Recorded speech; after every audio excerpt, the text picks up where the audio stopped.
हम कथा सुनाते राम सकल गुण धाम की। हम कथा सुनाते राम सकल गुण धाम की। ये रामायण है पुण्य कथा श्री राम की। ये रामायण है पुण्य कथा श्री राम की। जम्बूदीपे भरत खंडे आर्यावर्ते भारतवर्षे एक नगरी है विख्यात अयोध्या नाम की। यह जन्म भूमि है परम पूज्य श्री राम की। यह जन्म भूमि है परम पूज्य श्री राम की। यह रामायण है पुण्य कथा श्री राम की। यह रामायण है पुण्य कथा श्री राम की। श्रीमद् वाल्मीकि रामायण भारत का स्वर्णिम महाकाव्य अयोध्या कांड। 116वां सर्ग। युद्ध। कुलपति सहित बहुत से ऋषियों का चित्रकूट छोड़कर दूसरे आश्रम में जाना। भरत के लौट जाने पर श्री रामचंद्र जी उन दिनों जब वन में निवास करने लगे, तब उन्होंने देखा कि वहां के तपस्वी उद्विग्न हो वहां से अन्यत्र चले जाने के लिए उत्सुक हैं। पहले चित्रकूट के उस आश्रम में जो तपस्वी श्रीराम का आश्रय लेकर सदा आनंदमग्न रहते थे, उन्हीं को श्रीराम ने उत्कंठित देखा, मानो वे कहीं जाने के विषय में कुछ कहना चाहते हों। श्रीराम ने ऋषियों से पूछा, आप लोग इतने भयभीत क्यों दिखाई दे रहे हैं? आखिर इसका कारण क्या है? कृपया बताने की कृपा करें। श्रीराम के इस प्रकार पूछने पर एक महर्षि, जो जरावस्था के कारण तो वृद्ध थे ही तपस्या द्वारा भी वृद्ध हो गए थे, समस्त प्राणियों पर दया करने वाले श्रीराम से कांपते हुए से बोले। ऋषि बोले, राम, आपके ही कारण तापसों पर यह राक्षसों की ओर से भय उपस्थित होने वाला है। उससे उद्विग्न हुए ऋषि आपस में कुछ बातें कानाफूसी कर रहे हैं। तात। यहाँ वन प्रांत में रावण का छोटा भाई खर नामक राक्षस है, जिसने जनस्थान में रहने वाले समस्त तापसों को उखाड़ फेंका है। वह बड़ा ही ढीठ, विजयोन्मत्त, क्रूर, नरभक्षी और घमंडी है। वह आपको भी सहन नहीं कर पाता है। तात। जब से आप इस आश्रम में रह रहे हैं, तब से सब राक्षस तापसों को विशेष रूप से सताने लगे हैं। वे अनार्य राक्षस बीभत्स, घृणित, क्रूर और भीषण, नाना प्रकार के विकृत एवं देखने में दुखदायक रूप धारण करके सामने आते हैं और पापजनक अपवित्र पदार्थों से तपस्वियों का दुख देते हैं। वे उन आश्रमों में अज्ञात रूप से आकर छिप जाते हैं और अल्पज्ञ अथवा असावधान तापस का विनाश करते हुए यहाँ सानंद विचरते रहते हैं। होमकर्म आरंभ होने पर वे सुखुवा आदि यज्ञ सामग्रियों को इधर उधर फेंक देते हैं। प्रज्वलित अग्नि में पानी डाल देते हैं और कलशों को फोड़ डालते हैं। उन दुरात्मा राक्षसों से आविष्ट हुए आश्रमों को त्याग देने की इच्छा रखकर ये ऋषि लोग आज मुझे यहाँ से अन्य स्थान में चलने के लिए प्रेरित कर रहे हैं। श्री राम, वे दुष्ट राक्षस तपस्वियों की शारीरिक हिंसा का प्रदर्शन करें, इसके पहले ही हम इस आश्रम को त्याग देंगे। यहाँ से थोड़ी ही दूर पर एक विचित्र वन है, जहाँ फलमूल की अधिकता है। वहीं अश्वमुनि का आश्रम है, अतः ऋषियों के समूह को साथ लेकर मैं पुनः उसी आश्रम का आश्रय लूंगा।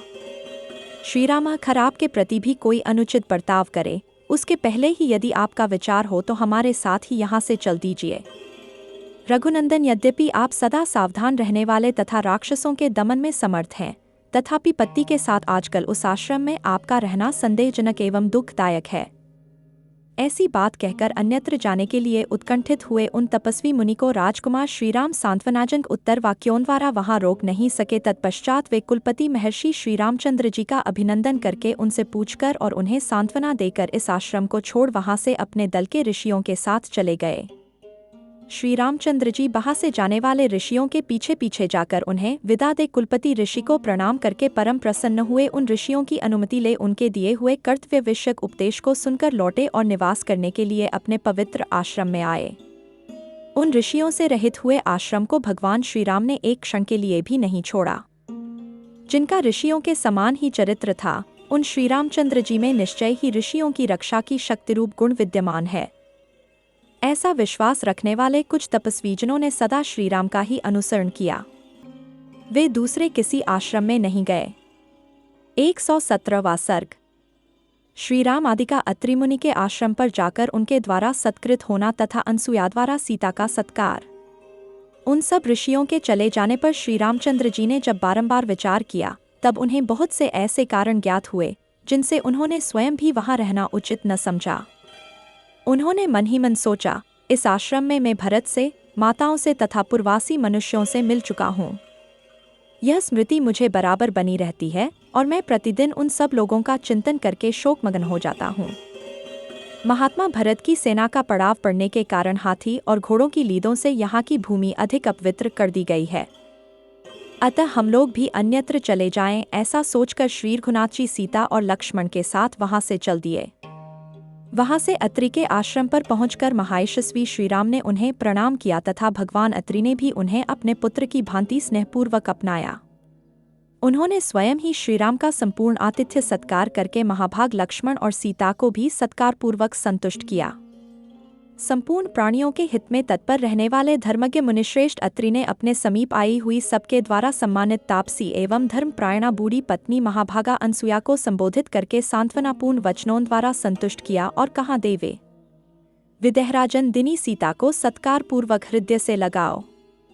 तत्पश्चात उन्होंने श्री रामचंद्र जी को धर्मप्रायणा तपस्विनी अनसुया का परिचय देते हुए कहा, एक समय 10 वर्षों तक वृष्टि नहीं हुई। उस समय जब सारा जगत निरंतर दग्ध होने लगा, तब जिन्होंने उग्र तपस्या से युक्त तथा कठोर नियमों से अलंकृत होकर अपने तप के प्रभाव से यहाँ फल मूल उत्पन्न किए और मंदाकिनी की पवित्र धारा बहाई तथा तात जिन्होंने 10,000 वर्षों तक बड़ी भारी तपस्या करके अपने उत्तम व्रतों के प्रभाव से ऋषियों के समस्त विघ्नों का निवारण किया था, वे ही यह अनसुया देवी हैं।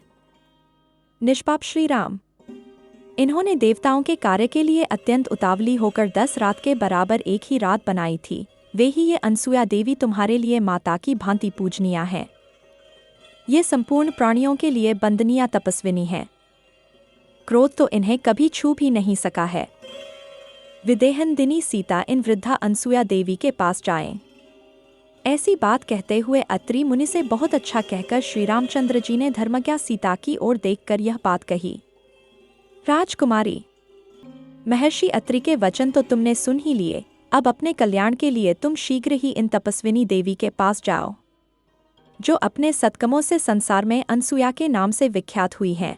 ये तपस्विनी देवी तुम्हारे आश्रय लेने योग्य हैं। तुम शीघ्र उनके पास जाओ।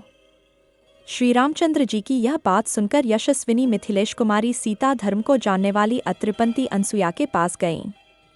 अनसुया वृद्धावस्था के कारण शिथिल हो गई थी। उनके शरीर में झुर्रियां पड़ गई थीं तथा सिर के बाल सफ़ेद हो गए थे।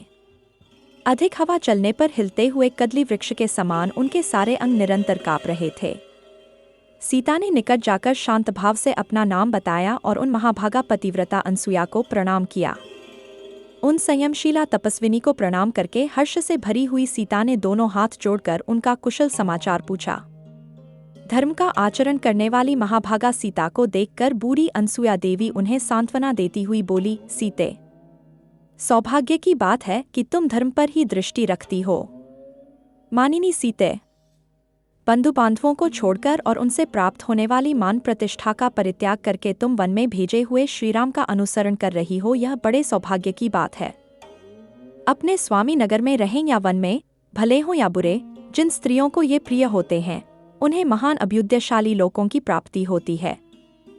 पति बुरे स्वभाव का मनमाना बर्ताव करने वाला अथवा धनहीन ही क्यों न हो, वह उत्तम स्वभाव वाली नारियों के लिए श्रेष्ठ देवता के समान है। विदेहराजन दिनी, मैं बहुत विचार करने पर भी पति से बढ़कर कोई हितकारी बंधु नहीं देखती। अपनी की हुई तपस्या के अविनाशी फल की भांति यह इस लोक में और परलोक में सर्वत्र सुख पहुंचाने में समर्थ होता है। जो अपने पति पर भी शासन करती हैं, वे काम के अधीन चित्त वाली असाध्वी स्त्रियां इस प्रकार पति का अनुसरण नहीं करती। उन्हें गुणदोषों का ज्ञान नहीं होता, अतः वे इच्छानुसार इधर उधर विचरती रहती हैं। मिथिलेश कुमारी, ऐसी नारियां अवश्य ही अनुचित कर्म में फंसकर धर्म से भ्रष्ट हो जाती हैं और संसार में उन्हें अपयश की प्राप्ति होती है। किंतु जो तुम्हारे समान लोक परलोक को जानने वाली साध्वी स्त्रियां हैं, वे उत्तम गुणों से युक्त होकर पुण्यकर्मों में संलग्न रहती हैं। अतः ये दूसरे पुण्यात्माओं की भांति स्वर्गलोक में विचरण करेंगी। अतः तुम इसी प्रकार अपने इन पतिदेव श्री रामचंद्र जी की सेवा में लगी रहो। सती धर्म का पालन करो, पति को प्रधान देवता समझो और प्रत्येक समय उनका अनुसरण करती हुई अपने स्वामी की सहधर्मिणी बनो। इससे तुम्हें सुयश और धर्म दोनों की प्राप्ति होगी। इस प्रकार श्री वाल्मीकि निर्मित आर्ष रामायण आदि काव्य के अयोध्याकांड में 117वां सर्ग पूरा हुआ।